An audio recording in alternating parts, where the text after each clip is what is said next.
Alors bonsoir tout le monde. Et ce soir, nous sommes le jeudi soir de Parashat Miketz et nous allons apprendre, comme tous les jeudis soirs, la Haftara de la semaine. La Haftara de cette semaine, comme d'habitude, a toujours un lien avec la Parasha. La Parasha nous parle que Pharaon, le roi d'Égypte, va faire deux rêves. Le premier, le rêve de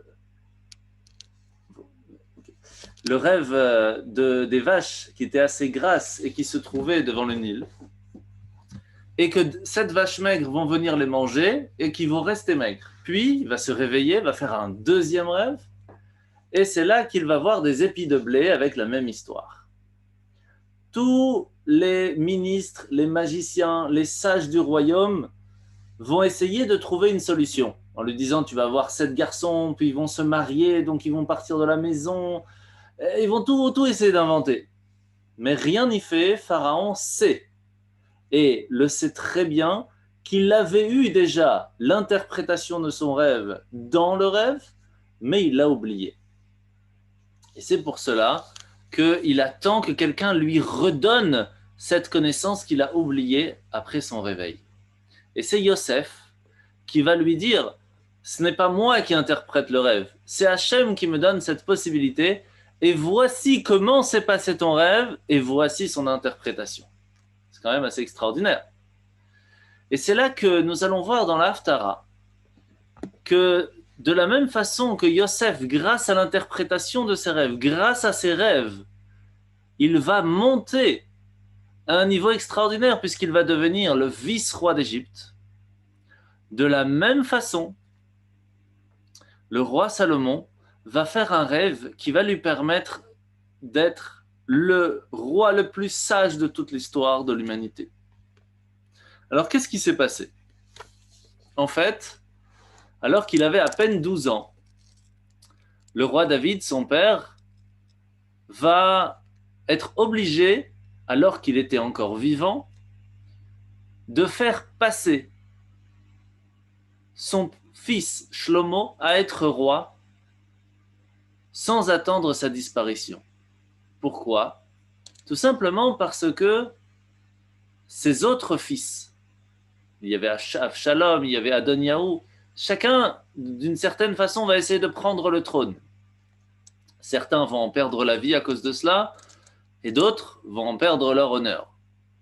Mais en fin de compte, Bathsheba, qui était donc sa femme à qui il avait promis que c'était son fils Shlomo qui allait devenir le roi d'Israël, va venir voir le roi David en lui disant, sache que, eh bien, il y a tes autres fils qui essayent de prendre le trône. Il faut absolument que tu fasses quelque chose. Et le prophète va venir lui-même pour dire au roi David, il faut absolument que tu fasses quelque chose.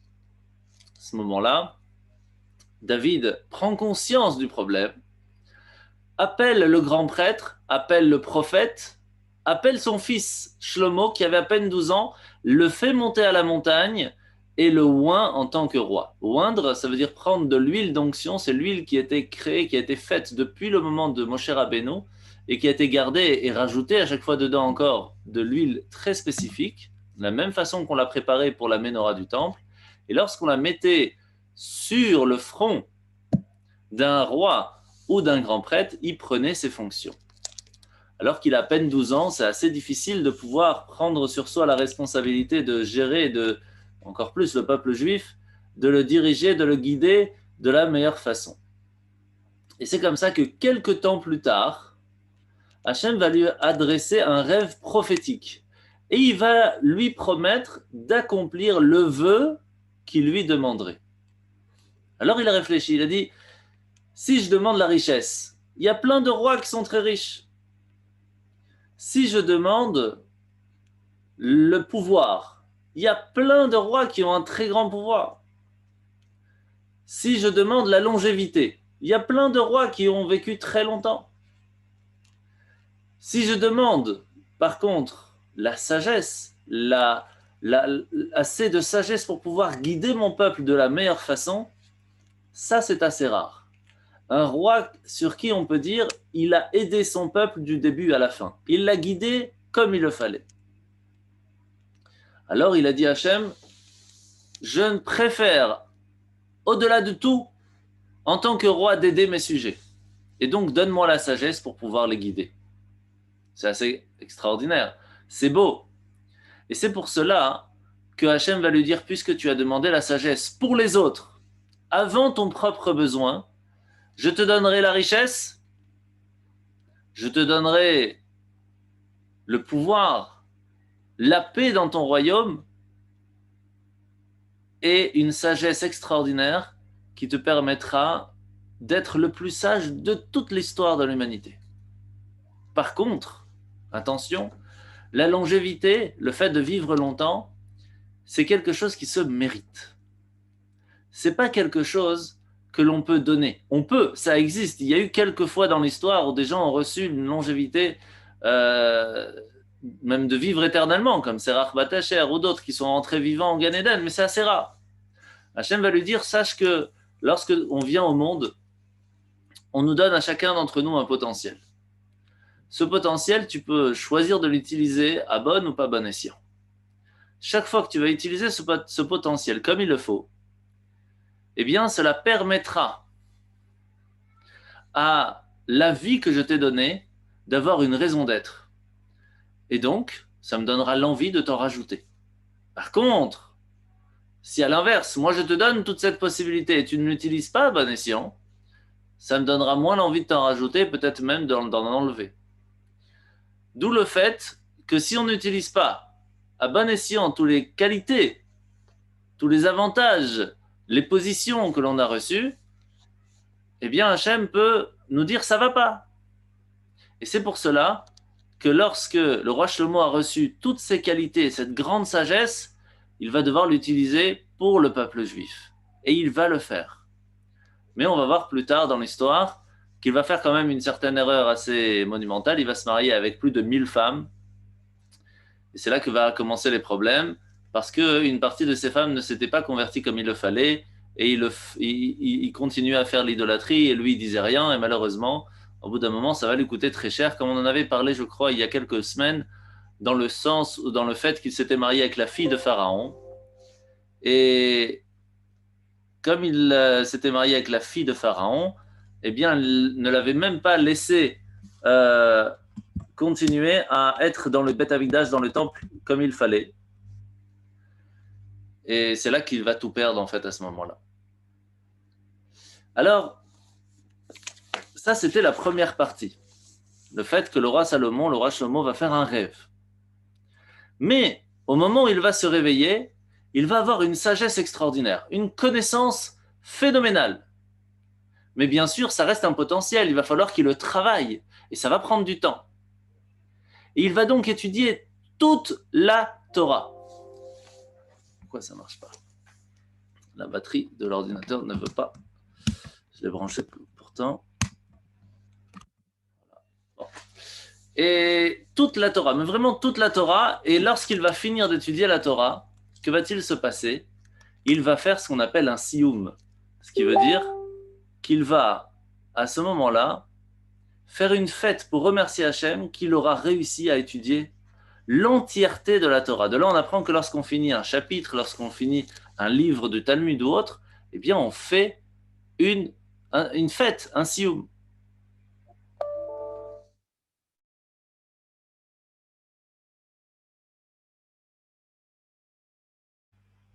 Voilà. Ok, on va continuer alors. Donc, qu'est-ce qui va se passer?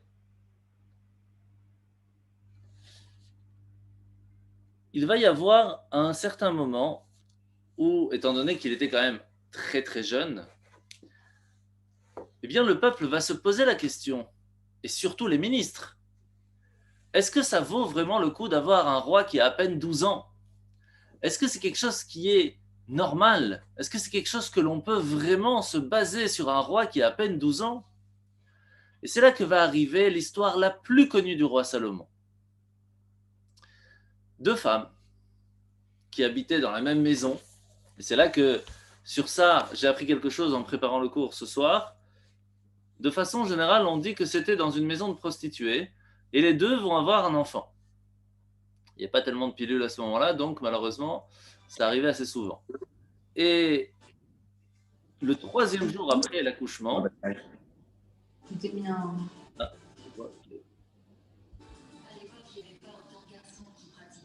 voilà. Le troisième jour après l'accouchement, les deux vont s'endormir avec leur bébé et malheureusement, une des deux va perdre son enfant parce qu'elle va l'étouffer pendant la nuit. C'est là que le lendemain matin, lorsqu'elle se lève plus tôt que l'autre femme, elle va échanger son bébé avec l'autre. Le lendemain matin, lorsque les deux se réveillent, eh bien, c'est la cacophonie. C'est mon bébé, non, c'est le mien, tu me l'as volé. Qu'est-ce qu'on fait dans ces cas-là?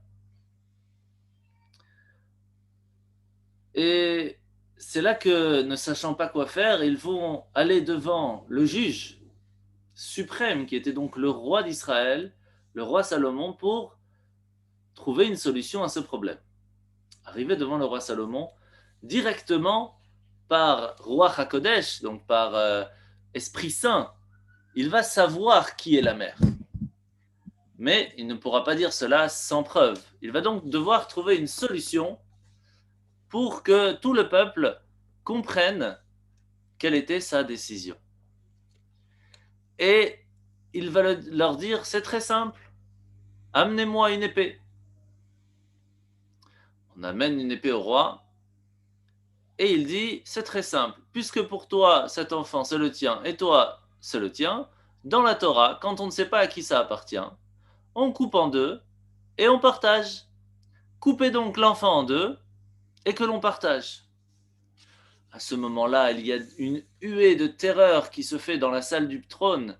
Les ministres sont en train de parler entre eux. Mais qu'est-ce que c'est que ce roi de 12 ans? Qu'est-ce qu'on va faire?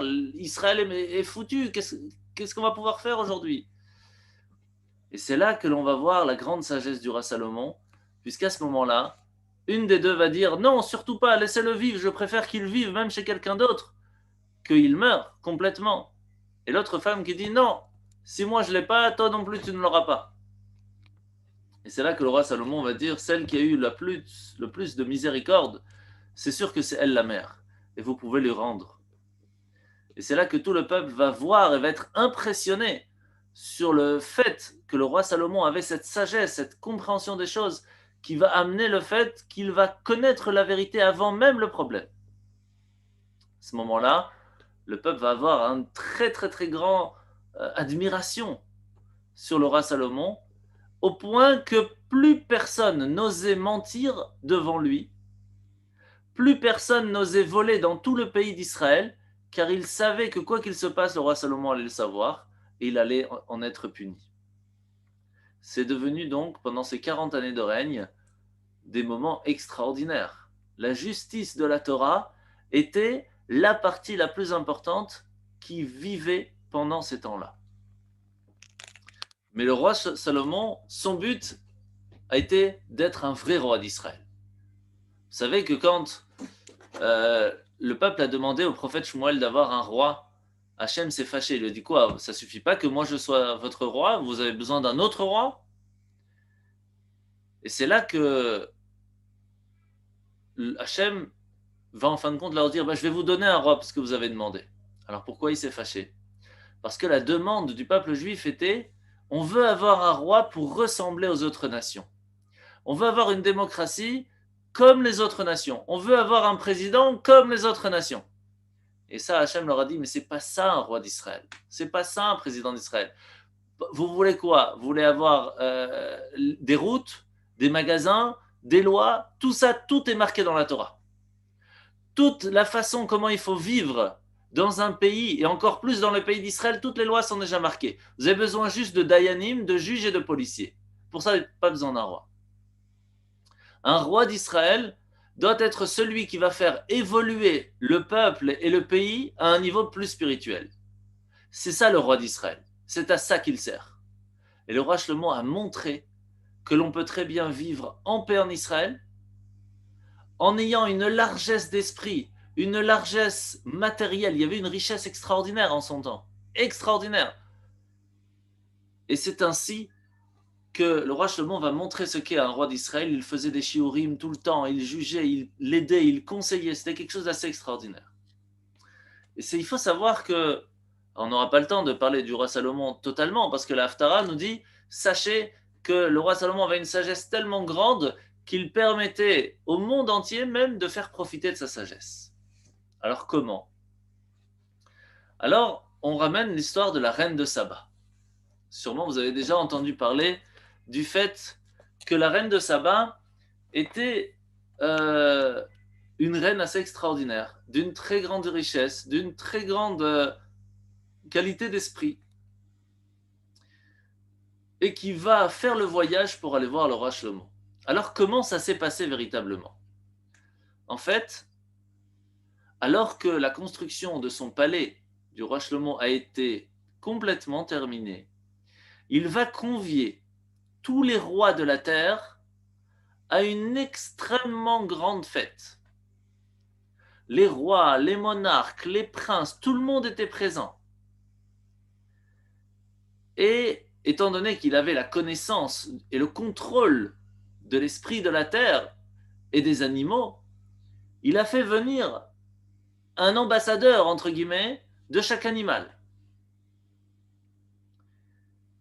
Et c'est là que il manque quelqu'un. L'ambassadeur de la bécasse des bois, donc un oiseau assez connu, était absent, n'a pas répondu à l'obligation de venir au festin du couronnement du roi Salomon. Il en était très fâché. Il demande à l'amener pour la punir. Arrivé devant le roi Salomon, la bécasse lui dit: je suis désolé, mais je reviens à peine d'un extrêmement grand voyage qui m'a amené à voir un royaume aussi riche que le tien, si ce n'est peut-être même plus. Cela a attiré l'attention du roi Shlomo, qui va lui poser la question: où est-ce que c'est? Qui as-tu vu là-bas? C'est ainsi qu'elle va lui parler de ce pays, qui est bien loin du côté du Levant. Les sables sont d'or et d'argent. C'est si abondant que c'est sans valeur. Et c'est incomparable. Et qui est le roi ou la reine de cet endroit? Eh bien, c'est une femme nommée la reine de Saba.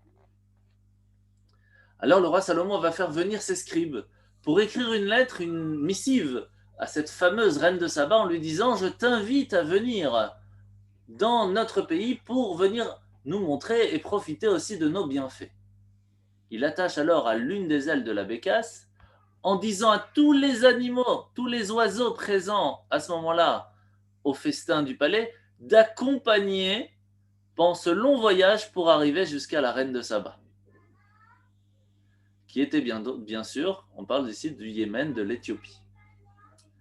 Arrivé un matin, la reine de Saba, comme d'habitude, sortait de sa chambre dans la cour, dans sa cour, entre guillemets, dans son jardin.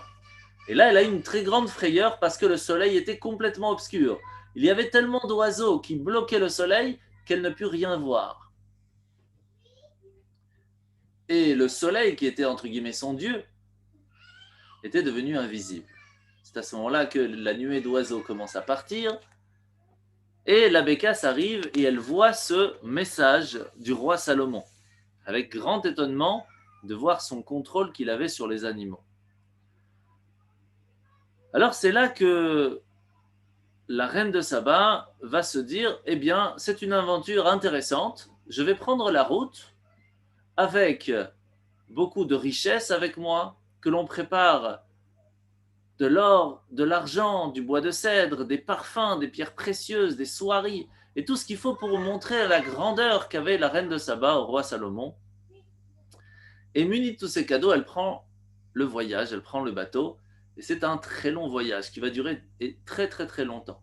Sauf que, avant d'arriver, elle va envoyer à Jérusalem par bateau 6000 garçons et filles qui étaient tous et toutes nés le même jour, de la même année, au même moment. il se démarquait par une ressemblance assez inimaginable. Ils se ressemblaient comme deux gouttes d'eau. Lorsque le roi Salomon entend l'arrivée de la reine de Saba, il envoie toujours son ministre, très connu, qui s'appelait Benayahu ben Yehoada, et qui va la ramener au palais. Et ne serait-ce que quand elle va voir Benayahu, elle va croire que c'est lui le roi.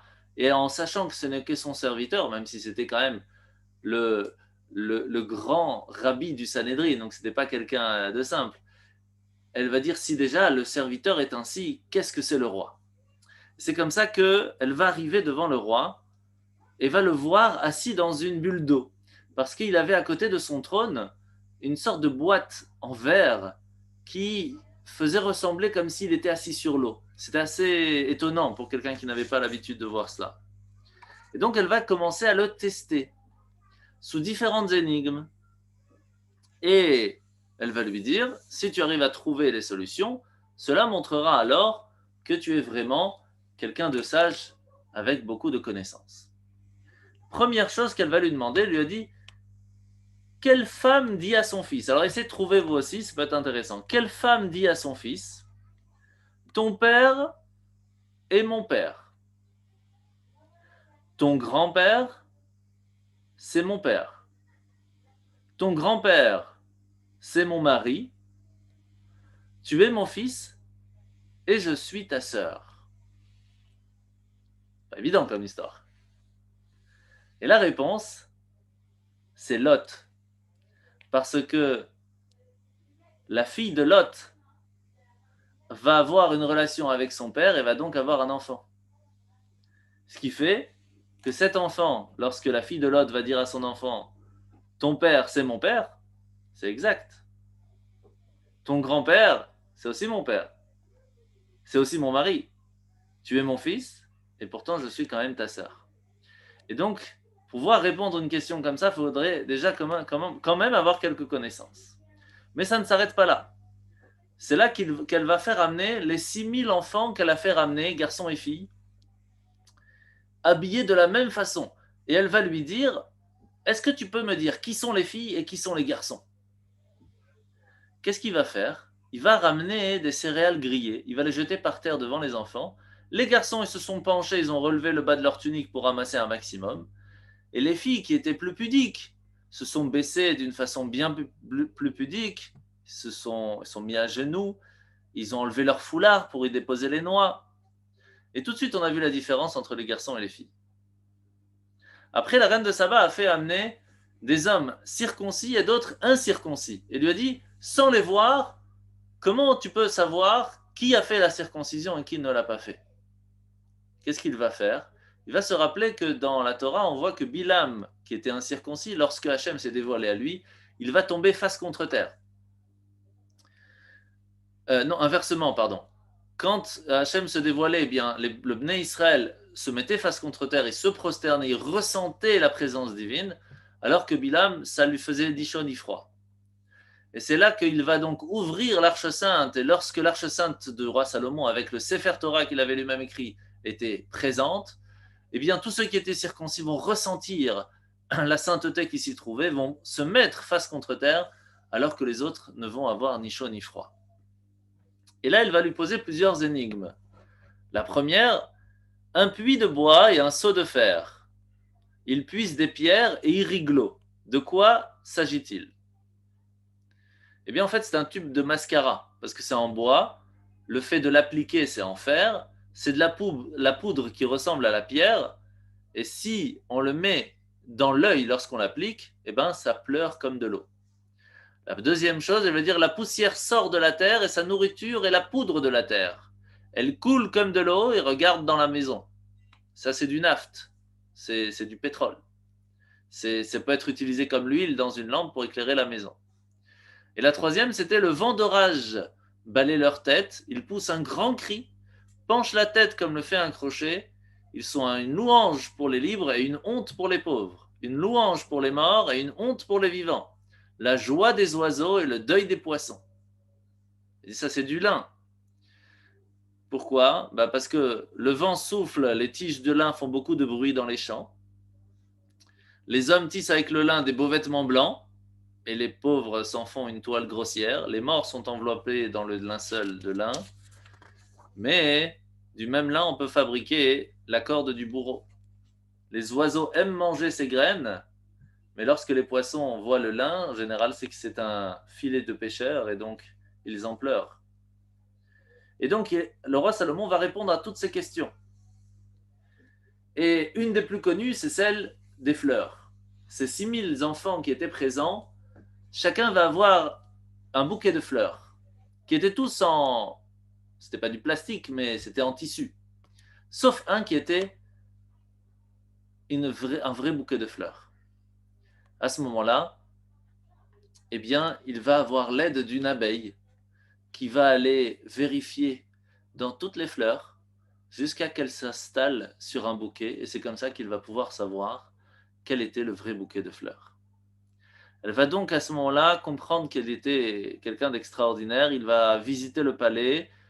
Elle va voir son trône, le trône du roi Salomon, qui était assez spécial, puisqu'il y avait 6 escaliers qui rappelaient les, les 6 commandements du roi. Après, avec des animaux qui étaient faits en or, avec des pierres précieuses qui bougeaient lorsqu'il mettait le pied sur ce trône. Enfin, c'était quelque chose d'assez extraordinaire, avec tout un mécanisme qui lui amenait son Sefer Torah. C'était extraordinaire. Et c'est là qu'à un moment, il va l'accompagner dans son périple dans Israël, la faire visiter. Ils vont arriver même aux montagnes du Liban. Et il va y avoir plusieurs histoires assez intéressantes qui vont se faire là-bas, mais qu'on n'aura pas le temps de raconter ce soir. Ce que l'on doit se rappeler de l'histoire du roi Salomon, c'est que le roi Shlomo, après avoir étudié toute cette sagesse, il aurait pu l'utiliser pour faire énormément de business, pour faire gagner énormément d'argent, ce qu'il va faire aussi. Mais ce n'était pas la chose la plus importante pour lui. Car il a demandé la sagesse pour pouvoir guider son peuple, qui était le peuple d'Israël. Il lui a fallu donc étudier toute la Torah, en être heureux et la transmettre. Tout ça a commencé par un rêve. Le rêve de cette prophétie où Hachem va lui promettre de lui donner cette sagesse qui va guider le peuple. Et de la même façon, Yosef, lorsqu'il va faire le rêve qu'il va raconter à ses frères que, que ses frères allaient se prosterner devant lui, il aurait pu prendre ça comme de l'orgueil. Et non, il ne l'a pas fait, il l'a fait avec humilité, et c'est ce qui va l'amener en fin de compte à être le vice-roi d'Égypte. Et en étant vice-roi d'Égypte, il va être quelqu'un de très juste, va aider ceux qui étaient dans le besoin, va faire grandir d'une façon extraordinaire le pays de Pharaon. Et on voit qu'en fin de compte, les moments les plus joyeux de Yaakov, c'est lorsqu'il va se rendre compte que son fils Yosef, après être esclave, après être 10 ans en prison, après passer à être le vice-roi d'Égypte, avec tout ça, il va continuer à garder la Torah de ses ancêtres. Et c'est là qu'il va se rendre compte que l'éducation qu'il a transmise a véritablement servi, a véritablement fonctionné. Parce qu'on ne peut pas vraiment savoir est-ce que ce que l'on a transmis va réussir à continuer convenablement. Quand est-ce qu'on ne peut le voir qu'au moment de la difficulté, au moment du test. Et c'est pour cela que lorsque Yaakov va voir que Yosef, malgré la difficulté d'être le vice-roi d'Égypte, de devoir s'occuper d'un business extraordinaire, de gérer tout le pays d'Égypte, il va continuer à manger cachère. Pas une seule fois il va manger avec les ministres non juifs. Il va toujours faire attention de manger de son côté, avec sa famille. Il va faire attention de garder la pureté des yeux, de garder la pureté de sa famille, de continuer à étudier la Torah, de transmettre la Torah à ses enfants, de transmettre les 7 lois noachides à tout le peuple égyptien, les obligeant même à faire la circoncision. On voit que, en fin de compte, Yosef nous montre le chemin. Parce que, comme on l'a déjà expliqué, ce temps d'exil, c'est un temps de rêve. Quand on va se réveiller avec Mashiach, on va se rendre compte que tout ce qu'on est en train de vivre, ça va paraître comme une seconde et on se réveille. Et donc, on doit vraiment essayer de profiter de ces moments d'exil dont on est maintenant, des moments de difficulté, des moments d'obscurité, pour y amener la lumière. Et il faut savoir que ce soir, nous sommes Zot Hanouka. Ça veut dire qu'on est le 8e jour de Hanouka, le moment le plus haut où la lumière céleste s'illumine au plus grand de toute l'année. Pourquoi? Comme on l'a déjà expliqué, il y a 36 bougies dans la fête de Hanouka que l'on va allumer. On vient d'allumer dans ces 8 dernières bougies les 8 dernières, donc la dernière des 36.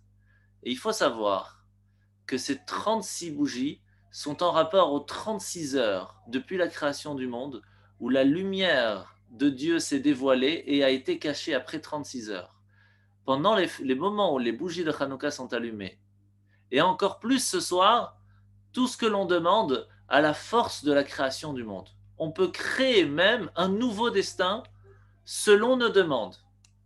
C'est pour cela que ce soir, on se doit de demander à Kadosh Baruch Hu, pour tous ceux qui sont présents maintenant dans le shiur, que ce soit sur Zoom, soit sur Facebook, pour tous ceux qui vont revoir aussi Bezrat Hashem, pour tous ceux qui ont besoin d'une guérison, pour tous ceux qui ont besoin d'une réussite, qui ont besoin d'une achat pour leurs enfants, qui ont besoin pour un projet, qu'Akadosh Baruch Hu, il nous donne à tous et à toutes la réussite totale, en bonne santé, et que très rapidement on puisse allumer la menorah dans le Beth Amikdash. Bimera Biyamenu, Amen. Voilà, j'espère que vous avez profité du shiur.